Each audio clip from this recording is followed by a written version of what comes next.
Kapten PSM Makassar Wiljan Pluim saat ini berada dalam situasi yang rumit. Hal itu terbukti karena ia sudah lama tidak terlihat di skuad asuhan Bernardo Tavares. Terakhir kali Pluim terlihat di sesi latihan PSM Makassar, ketika timnya melakukan persiapan jelang laga menghadapi PSS Sleman.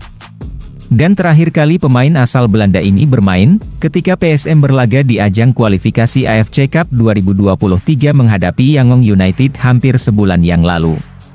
Yang terbaru, sejak tim berjuluk Pasukan Ramang ini memulai sesi latihan perdana tim usai jeda kompetisi pada 11 September 2023 lalu, Wiljan Pluim tak pernah terlihat sama sekali. Hal ini, tentunya menimbulkan tanda tanya di kalangan fans dan supporter terkait masalah yang dialami pemain yang mendapat sebutan Teta itu bersama PSM Makassar.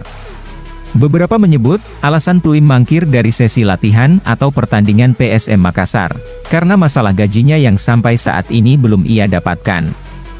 Jauh sebelum situasi rumit seperti saat ini, pemain asal Belanda itu sempat mengeluarkan statement yang membuat para supporter PSM Makassar tenang.